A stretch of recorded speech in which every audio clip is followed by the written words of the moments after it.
10th वालों ये question देख रहे हो, सीबीएसई का पीवाईक्यू रिपीटेड क्वेश्चन है, सिर्फ 2 रेशियो और 2 रेशियो से पूरी एपी निकालनी है। आओ देखते हैं कैसे निकालेंगे। 11 टर्म और 17 टर्म का रेशियो 3:4 दिया गया है और 5th टर्म 21 टर्म का रेशियो निकालना है और सम ऑफ 5th टर्म निकालना है और सम ऑफ फर्स्ट 21 टर्म निकालना है। आपको गिवन क्या दिया गया है? गिवन आपको दिया गया है 11 टर्म और 17 टर्म का रेशियो 3/4 के इक्वल है। अब आप जानते हैं कि 11 टर्म आपका क्या होता है, फॉर्मूला होता है a प्लस n-1 और d। तो आपका जब 11 टर्म निकालना है तो यहाँ पे आपको क्या हो जाएगा, 11 - 1 10d हो जाएगा और 17 का इसी तरह निकलेगा a प्लस 16d। एक कम होता है, यहाँ पे हम जो वैल्यू रखेंगे a प्लस 10d और a plus 16d equal to 3/4, तो क्रॉस मल्टीप्लिकेशन हो जाएगा। जब 4 का a से होगा तो 4a प्लस 40d हो जाएगा और 3 का a से होगा तो 3a प्लस 48d हो जाएगा। 16 3 जा 48, 4a में 3a माइनस करोगे और यहाँ 48d में माइनस 40d करोगे तो यहाँ आ जाएगा a और यहाँ 48 में 40 माइनस करोगे तो a इक्वल टू 8d आ जाएगा।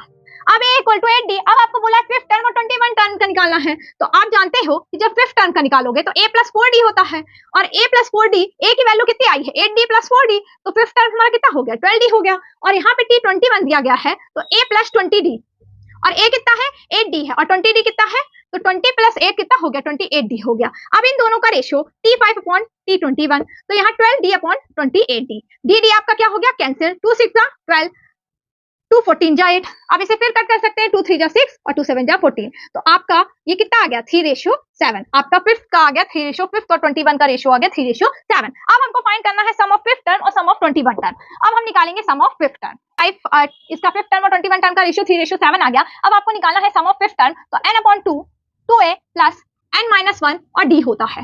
जब सम निकाल रहे हैं तो n की वैल्यू क्या होगी 5/2 और यहाँ हो जाएगा 2 × 8d प्लस 5 - 1 4d।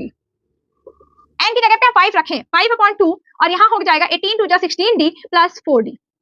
तो आपका ये आ जाएगा 5/2 × 20d, तो 2 10 जा कितना हो जाएगा 20, ये आ जाएगा 50d। ये आपका S5 निकल गया। अब हमें बोल रहा है S21, कितना बोल रहा है S21। फॉर्मूला सेम रहेगा 21/2 2a 2 × 8d, 21 में 1 माइनस करेंगे तो 20d आ जाएगा। आपका 21/2 और 8 2 जा 16 होता है 16d प्लस 20d। 20 प्लस 16 कितना होता है 21 2 36d और 2 के टेबल से कट कर देंगे तो ये कितना हो जाएगा 18 हो जाएगा और 21 मल्टीप्लाई जब 18 करेंगे 8 1 जा 8 8 2 जा 16 और यहाँ 21 तो 873 कितना आ जाएगा 378। अब इन दोनों का क्या बोला था, रेशियो बोला था, ये 378। जब रेशियो बोला रहा तो ये S5 S21 का जब रेशियो है तो यहाँ रेशियो कितना आ रहा है 50d और 378d। dd कैंसिल हो जाएगा, 2 से कट करेंगे 2 2 जा 4 2 5 जा 10 2 1 जा 2 2 8 जा 16 2 9 जा 18। इसका आंसर कितना आ गया आपका 25 रेशियो और 189। तो हमारा एक रेशियो आपको दिया गया था, एक रेशियो से हमने दूसरे रेशियो का निकाला, 5 से 20